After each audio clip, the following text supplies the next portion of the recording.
the way people first thought, and that's no bad thing. It is a success if we can learn from what happens. I'm trying to say this with great belief because I'll need it at the Public Accounts Committee one day when something goes terribly wrong. But this is what the ministers say. They say there should be more risk-taking, there should be more willingness to try things out. And with the lottery, we have a bit more potential to do that than Exchequer-funded services. So we want to capture those sorts of outcomes as well. Now, there's all sorts of things I could talk about in the short slot I've got, and I'm just going to focus on 3 particular areas of funding which are particularly active in the Big Lottery Fund at the moment. But if I don't touch on an area you're interested in, then please kind of ask questions later. First one is about supporting change and impact. So I have been saying for quite some time that line about just because something worked in the past, it doesn't mean to say it will work successfully in the future. And some of the weakest applications we've been getting have been from projects that have just rolled forward money they've had in the past on the same terms, except because they haven't got as much funding from other places, they're looking to get £500,000 over 3 years instead of 5 years, and that's all the thinking that's been done, and it's not very convincing to our decision makers. But people have said back to me loud and clear, yeah, we get that, it's all very well you saying that, but there's such demand for our services at the moment, we're under such pressure that we just haven't got the time and the space to stop and think and plan what the options might be for our service in the period ahead. And so we as a funder have announced that every single project across England that we have funded above a certain size will get cash from us in the last 12 to 18 months of their life to think about that. What are the options to sustain and secure the impact of the work in that project? It's very light touch. There's almost no strings attached. All you have to do is send the form back to us, let us know what you're going to do to think about and plan for those options.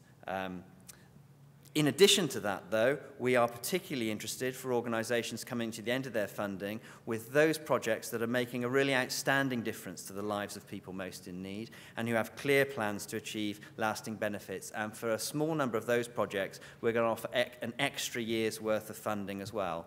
This will be very competitive, and it will ensure, though, that the very best can carry on their good work and spread the learning broadly beyond their own particular context. We've also, at this moment in time, reprioritised and put extra money into our main open programmes, Reaching Communities and Awards for All, which will enable us to support a further 600 projects through those funding programmes this year, which will be absolutely determined by where you're telling us the priorities are rather than us thinking about where we think they might be. So that's one important area of funding, and that may sound to you like very straightforward common sense, but for a funder such as ourselves to almost kind of give money away to thousands of projects in a very short space of time, and to do that in a fair and proper way has taken an awful lot of work over the last couple of months, but that cash is now available. Second one that I wanted to talk about was our main buildings programme under Reaching Communities.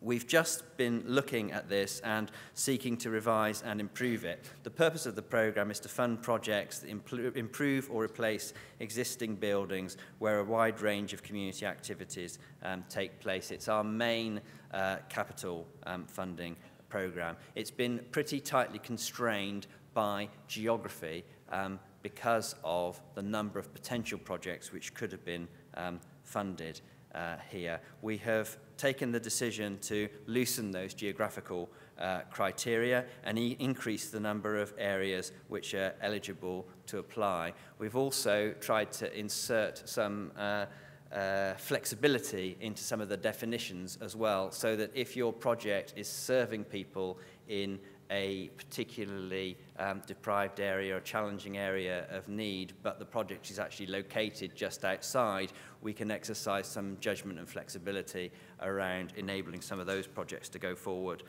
as well. So we've listened to some of the frustrations that some applicants have had to that programme and sought to loosen that up at least at the margin. But we're also now going to have a more detailed review of how best the Big Lottery Fund can support community buildings and capital projects into the future. And we'll be looking for views from national, regional and community stakeholders to help shape this. So that will be an opportunity for you to tell us where you think our current funding offer is and how it can be improved to better meet the capital needs of communities at the moment. There's going to be a workshop about this afternoon if you want to find out more. The third area that I wanted to talk about, and I thought might be particularly interesting to this audience, was building capabilities of frontline organisations to help them get the support they need and to maximise the impact of lottery investment in this area. Now, we recognise that support can come from a variety of sources, certainly CVSs, but also online, peer-to-peer, private sector, and there are new support needs, social investment, personalisation, income generation, to demonstrating impact in the way I've already described. There's been two large funders of this sort of activity in the past, the Big Lottery Fund and the government through a collection of programmes and quangos of one sort or another. We've been talking to the government and seeking to coordinate our approach while being clear that, as set out in the policy directions, the lottery's approach to funding must be additional to and absolutely separate from that of the government. But it doesn't make sense to have parallel tracks tripping over one another and delivering less than the sum of the parts. So the government's contribution to this, a 30 million Transforming Local Infrastructure programme, is already out there and you'll be aware of it, I'm sure. We're administering that programme for the government. We've received applications from partnerships in every local authority area in England and we'll be making awards by the end of March 2012. The government have said that this is their last major investment in this area, so we've got a real opportunity, challenge, to ensure that that is well targeted and really makes the best difference it can with the money that the government is willing to put into this territory. As well as delivering on behalf of the government, though, we will be investing lottery resources here too. We've developed some principles which we know will underpin our approach, and there's 6 of them that I was just going to share with you this morning. The first is that we believe voluntary organisations are more efficient and effective at supporting people and communities most in need when their capabilities match their aspirations. Secondly, there are diverse and equally valuable sources of support in building organisational and individual capabilities across public, private or peer organisations, and also within the untapped assets of people and communities in which voluntary and community sector organisations are based. Thirdly, it's not viable in the present context to use limited lottery investment specifically to maintain the current architecture of sector infrastructure bodies in exactly the shape it is at the moment. Fourthly, future approaches should include a strong customer voice, including support to navigate choices in where to access advice and support services. Fifthly, the potential of technological and new media solutions in delivering support, information and advice is relatively untapped and currently confusing for the customer. And finally, the Big Lottery Fund's primary interest in making interventions in this area is to maximise the potential impact, learning and legacy of the overall portfolio of our investment.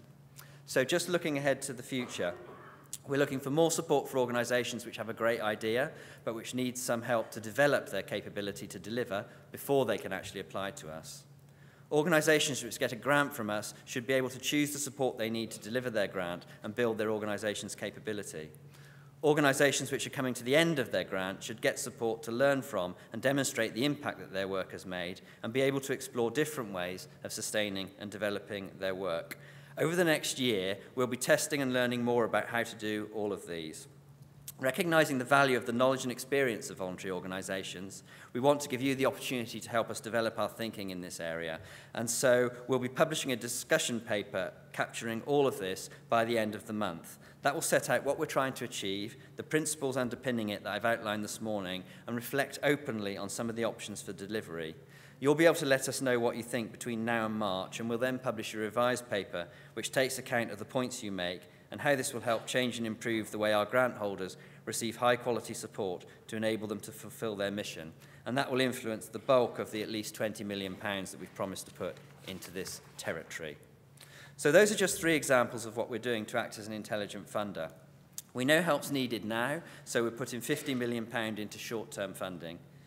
We're constantly trying to improve our existing funding programmes. That's why we're revisiting Reaching Communities buildings to learn from our customers and respond to a challenging external environment. We know there are new kinds of opportunities and challenges over the next few years, so we've got ambitious plans to reshape support services for all organisations which receive lottery funding. And we know we don't have all the answers, so that's why we're inviting you to work with us, share your knowledge and experience, and make sure we're able to navigate this changing funding landscape together. If you want to know more about any of this, or any of the funding programmes which other speakers have referred to this morning that I haven't had a time or a chance to mention, then there's information available on the website, or you can phone us on the advice line, or you can follow me on Twitter. And if you follow me on Twitter today and you're a new follower, then Cliff Pryor, who is the Chief Executive of Unlimited, will pay £1 to children in need. And between Cliff and me, when I last looked, we'd already raised, since the start of the week, £1,300 for children in need. So every opportunity is a fundraising opportunity, isn't it? You more than anyone else would appreciate that. So there's where to go to donate to a good cause in the course of today. I'll stop there. Thank you very much.